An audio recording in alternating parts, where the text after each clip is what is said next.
Ele é promotor de justiça do Ministério Público do Estado do Paraná, mestre e doutor em Direito e tem os seguintes livros publicados: Sinais e Sistema Nacional de Atendimento Socioeducativo, comentários à Lei número 12.594 de 2012, Coleção Saberes do Direito, volume 37, Direitos Difusos e Coletivos, 4, Lições de Direito da Criança e do Adolescente, Ato Infracional e Medidas Socioeducativas.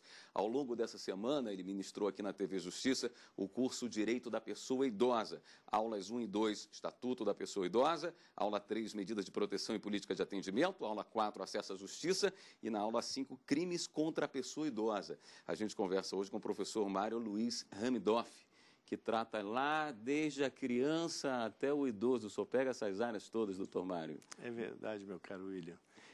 São áreas muito coligadas, são áreas relativas à proteção social. Por isso, é muito comum entre o outro que estabelecem direitos em proteção, cuidar da criança, do adolescente, do idoso, que são sempre prioridades absolutas. Nós temos um bom conjunto de leis para proteger o idoso no Brasil, no seu entender? Olha, o Estatuto do Idoso veio tarde. Na verdade, a regulamentação sobre o direito da pessoa idosa, ela advém da Constituição da República de 88, no artigo 230. Mas que foi muito tímida nessa... É verdade, porque nessa função. Conjugação da proteção social, não tinha muito mais espaço para estabelecerem outros capítulos. Imagine você estabelecer um estatuto todo próprio para a criança e adolescente, assim como para o idoso, para que matérias que estão reguladas em figuras legislativas esparsas pudessem ser contempladas num só diploma. Isso é muito importante, William, porque a gente consegue ter uma linha de diretriz, princípios, que se alinham perfeitamente na hora do oferecimento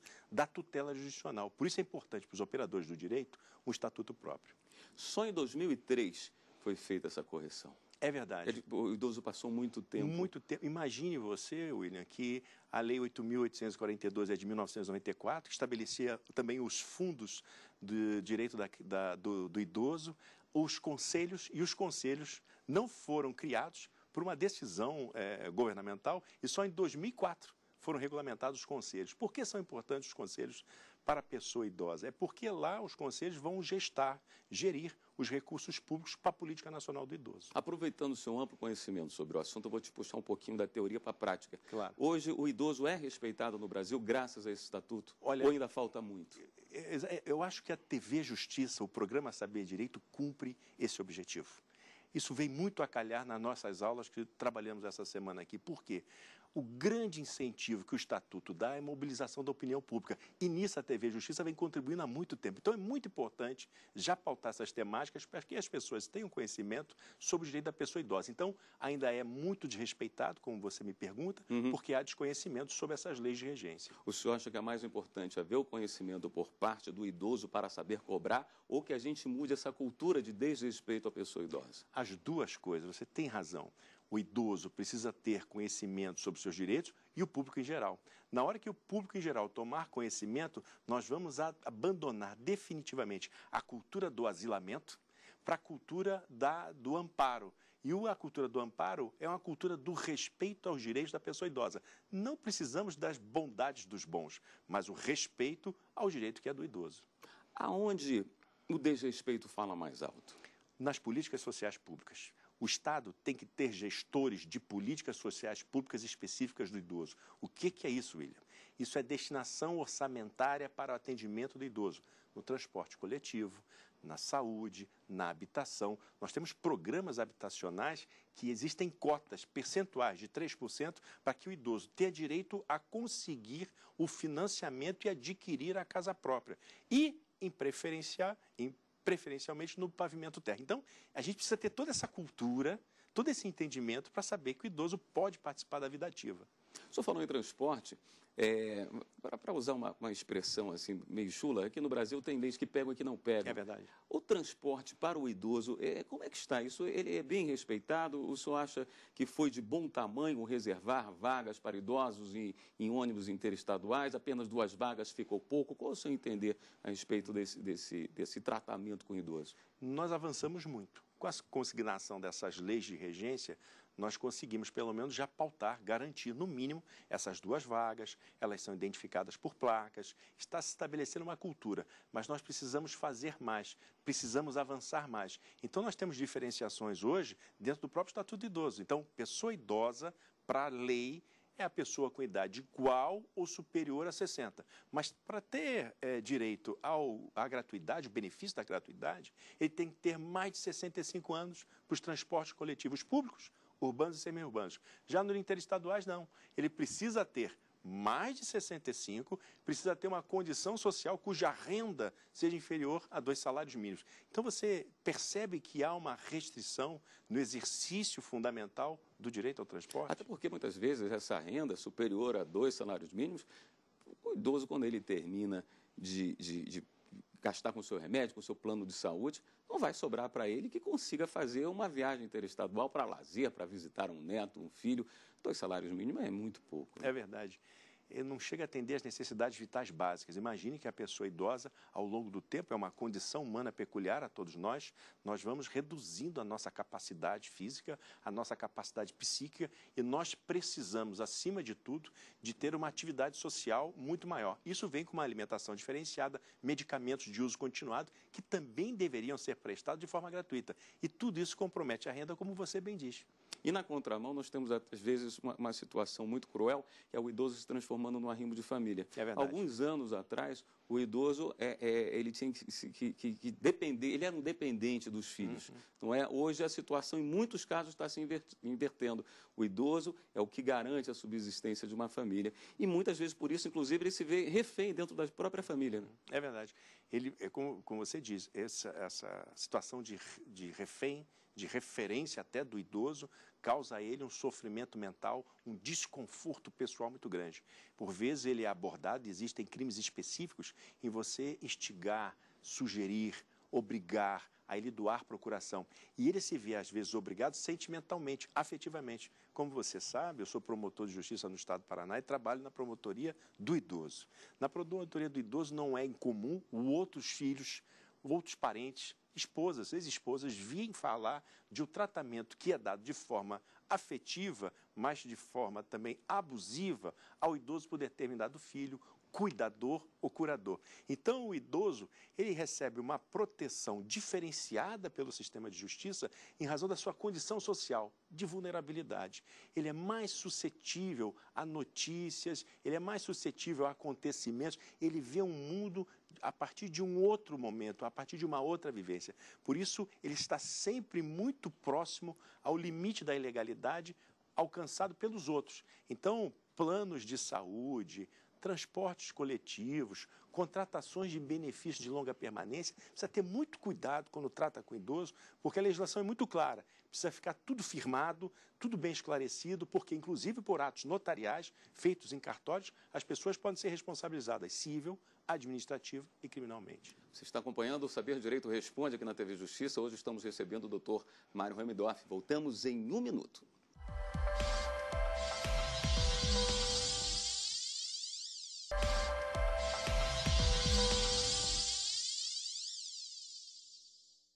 Estamos de volta com o Saber Direito Responde, hoje recebendo o doutor Mário Remendorf. Doutor Mário, dentro da fragilidade dos idosos, existem situações que são ainda mais cruéis. Por exemplo, idosos de rua, moradores de rua. Esse grupo também merece um olhar mais cuidadoso por parte do governo, que não é dado hoje? É verdade, você tem razão. O idoso, ele tem vários direitos individuais de cunho fundamental. Estão especificamente tratados na Lei 10.741 de 2003, o Estatuto da Pessoa Idosa, mas tem uma forma suplementar, que é a assistência social. Então, independente de qualquer contribuição, de qualquer pagamento de taxa, toda pessoa idosa que não tem condições para atender às suas necessidades vitais básicas deverá ser atendida pela assistência social com uma renda mensal de, no mínimo, um salário mínimo. Então, é preciso fazer uma abordagem diferenciada, é preciso estabelecer estruturas como casa-lares, casa-dia, hospital do idoso e assim por diante, para que eles possam ser atendidos durante o dia, durante a noite e também ter a sua renda própria. Então, é muito importante que a assistência social possa agir de forma suplementar, mas advirto, meu caro William, a família, a sociedade, o Estado não pode se isentar de responsabilidade porque está previsto constitucionalmente. Normalmente, quem faz as denúncias quando existe algum tipo de desrespeito ao idoso? Ele mesmo procura seus direitos? São vizinhos, são familiares? É muito comum os idosos irem nos procurar É comum também que os vizinhos venham nos denunciar os maus tratos, os médicos, os assistentes sociais, os agentes de saúde que fazem visitas domiciliar. O Estatuto é muito próprio. Ele diz, por exemplo, que o atendimento à vida e à saúde pode ser feito através de reabilitação domiciliar. Então, as ações sociais, as secretarias municipais e estaduais de saúde, com seus agentes públicos, vão até o local e constatam, encaminham um relatório ao Ministério Público e o Ministério Público estabelece uma investigação preliminar. Essa investigação preliminar pode se transformar num inquérito civil e depois numa ação civil ou numa ação própria. E nós convocamos e notificamos na promotoria o idoso, a esposa, o filho, enfim, a pessoa que está praticando um ato de violência contra ele. O que o senhor acrescentaria ou modificaria no Estatuto do Idoso? Olha, é preciso imediatamente no Estatuto do Idoso haver uma regulamentação também para o transporte aéreo de pessoas idosas. O transporte aéreo não foi contemplado nas regulamentações do transporte coletivo. Então, hoje, nós temos o Estatuto do Idoso, nós temos a regulamentação do transporte ferroviário, aéreo, rodoviário e aquaviário, mas não o aeroviário. É preciso imediatamente, existe já um projeto de lei tramitando no Congresso Nacional. Por quê? Porque ele tem direito à locomoção, ele tem direito à mobilidade urbana. E como ele tem muito tempo, porque já está aposentado, ou no final da sua vida, sem um trabalho, sem uma profissionalização, era o momento dele poder viajar, ter notícias, participar ativamente da sociedade. De outro lado, nós precisamos de dotações orçamentárias específicas. O idoso precisa estar contemplado nas universidades abertas. Precisamos ter cursos de atualização do idoso. O que é isso? Aulas de informática, aulas de comunicação, porque o idoso ele vai se tornando a cada dia inabilitado para a convivência moderna. Então, o Estado tem que estabelecer estruturas públicas para que o idoso possa ter acesso às informações ao exercício dos seus direitos fundamentais. Me parece que isso seja o mais importante hoje. O aéreo não foi contemplado porque ficou parecendo que seria um luxo desnecessário? Porque seria simples entrar na mesma as regras do transporte interestadual terrestre, não? É verdade, William. Você veja, na hora do embarque no aeroporto, nós ouvimos as chamadas das prioridades legais. Criança, adolescente e idosos. Então, se respeita o embarque prioritário, preferencialmente imediato, da pessoa idosa, mas não se assegura a gratuidade ou o desconto de, no mínimo, 50%. Faltou a regulamentação porque não foi compatibilizado pelas secretarias e ministérios específicos. E como existe uma agência nacional que regulamenta a aviação civil, é lá que precisa regulamentar o exercício do direito. Mas o direito está garantido em todo o transporte. Então é preciso urgentemente que os nossos legisladores tomem conta disso, se apercebam dessa situação, porque num país como o nosso, com extensões continentais, às vezes é mais uma necessidade do que um próprio luxo você viajar de avião. É verdade. Doutor Mário, me permita conhecer um pouquinho também da sua história. Pois não. Tem que ser um grande resumo em cima do seu vasto currículo. Mas me conte um pouco como é que o senhor entrou no direito. Olha, eu fui estudante de Direito na Universidade Federal do Paraná, onde me formei na graduação. Logo em seguida, eu comecei o curso de mestrado na própria Universidade Federal do Paraná e interrompi porque passei no concurso público para promotor de justiça. O Estado do Paraná tem 399 municípios. Eu atuei em mais de 280 desses municípios, que tem seções que contemplam outras comarcas, outros municípios, outras cidades.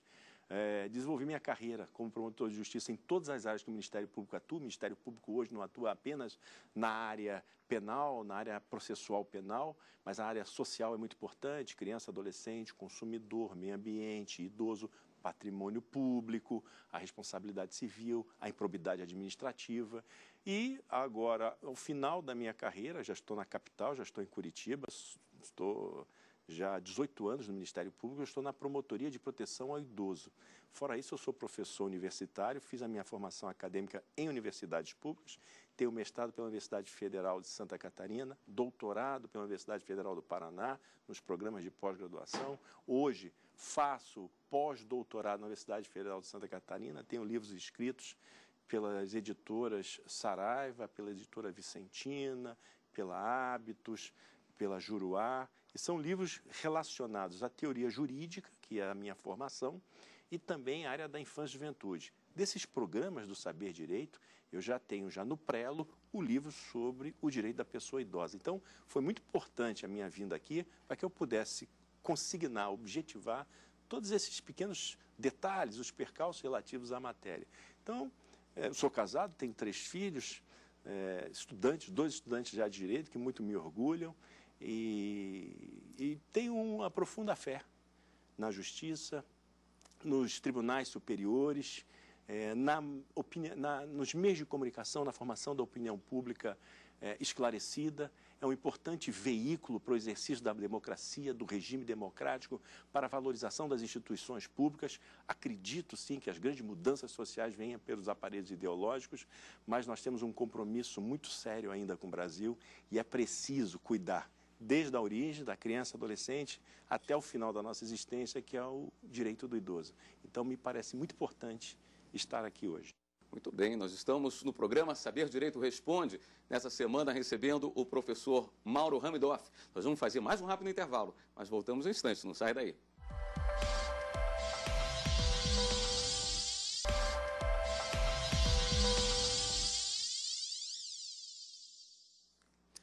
De volta ao programa Saber Direito Responde.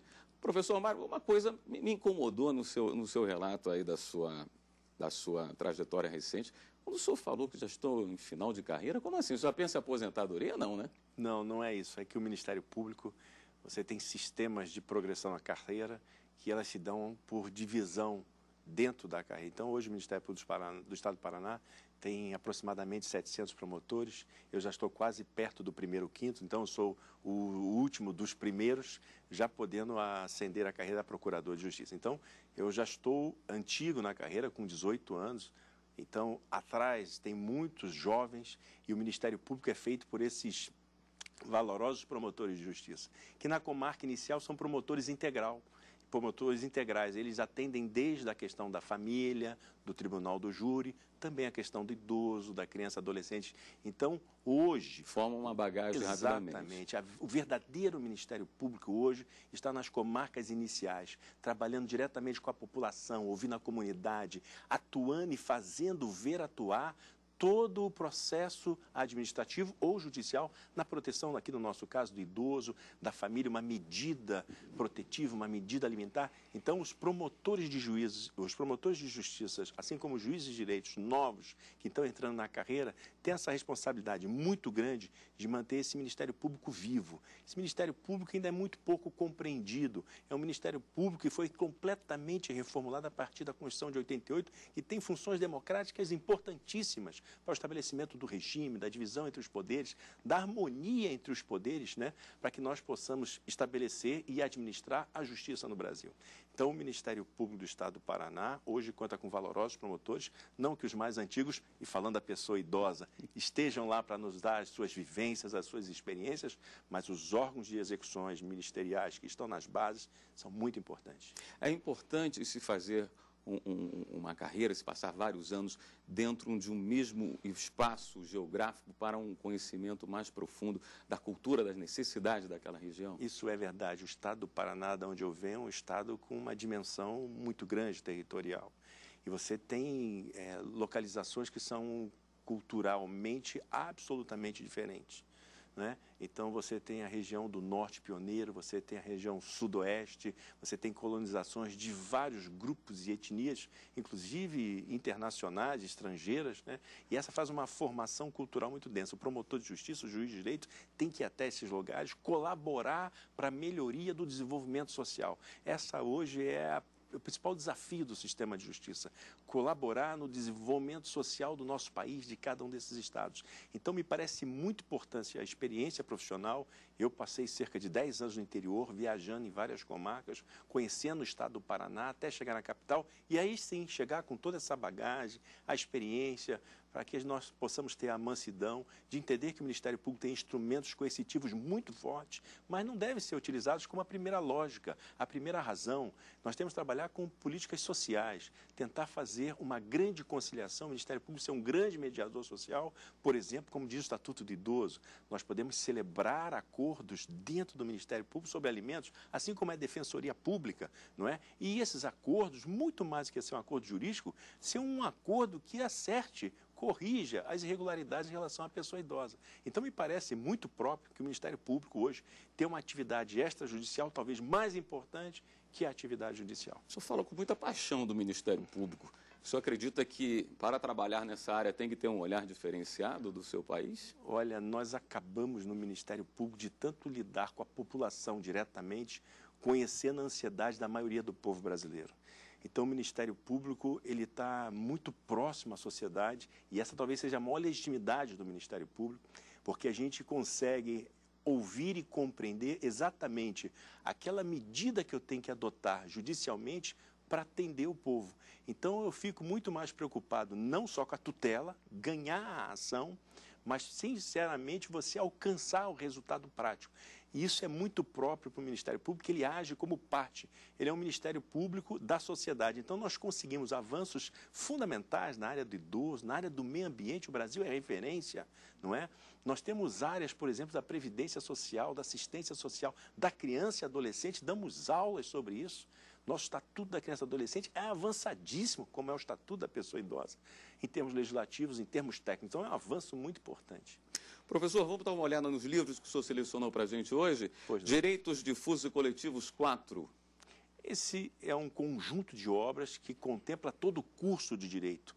Esse conjunto de obras vai desde a introdução ao estudo de direito até as matérias específicas, como direito tributário, direito previdenciário. São mais de 75 volumes. E nesse volume eu cuidei do Estatuto da Criança e Adolescente por uma aplicação imediata, uma consulta própria para quem está fazendo concurso público. Então, o objetivo dessa coleção é essa, a consulta rápida e imediata. Bom presente, uma boa aquisição para o estudante. É verdade. Esse é um outro livro, já é um livro mais técnico, é um livro mais denso, que eu cuido especificamente do ato infracional e das medidas socioeducativas. Aí está a responsabilização do adolescente para que não se gere aquele sentimento de impunidade. A inimputabilidade penal, a não responsabilização penal, não pode ser a compreensão da inimputabilidade, da impunidade. Então, existem medidas socioeducativas que são graves, são mais sérias, mais duras, às vezes, do que uma medida penal. Mas ainda é muito incompreendido, porque pensa-se que com o estatuto o adolescente não é responsabilizado. É verdade. Que se coloca a mão na cabeça dele, fala-se da redução da idade de maioridade penal. Não é possível, porque tudo isso vai nos demandar estrutura. Então você imagine, Willy, nós temos mandados de prisão no Brasil que ainda não foram cumpridos. Nós temos uma superpopulação carcerária. Nós não temos condição de colocar o adolescente dentro desses lugares, até porque nós temos, pela unificação da pena, um prazo máximo por ato praticado de 30 anos. Se entrar com 12, entrar com 13, 14 a 17, saem mais novos do que eu. E eles saem potencializados por uma subcultura carcerária. Então, tem vários motivos pelos quais nós não podemos deixar reduzir a idade de maioridade penal e, de outro lado, dizer e afirmar, sim, que existem medidas socioeducativas que são aptas a impedir que eles repitam a prática do ato infracional. Muito importante o melhor entendimento sobre o caso, que está sendo muito discutido ultimamente no país. SINASE, Sistema Nacional de Atendimento Socioeducativo. É uma outra lei recente, do ano passado, entrou em vigor dia 20 de abril de 2012. É uma lei que fala sobre o cumprimento das medidas socioeducativas, trabalha com uma forma de sistematização, a uma coordenação nacional. É muito importante para quem vai trabalhar administrativamente com entidades de atendimento socioeducativo, de privação do adolescente, de semi-liberdade, e também na área judicial, porque agora o juiz também vai ter que controlar a execução das medidas socioeducativas. Doutor Mário, sinto falta de mais algumas horas para poder explorar um pouco mais seu conhecimento e esses livros que o senhor nos trouxe. De qualquer forma, agradecemos as aulas ministradas aqui na TV Justiça e o senhor retorne em breve. Muito obrigado, William, pelo convite, pela oportunidade e também a essa equipe maravilhosa que você tem, que nos atende aqui também. Muito obrigado, senhor. Muito obrigado a você de casa que acompanhou mais um Saber Direito Responde. Obrigado pela sua audiência e até o próximo programa.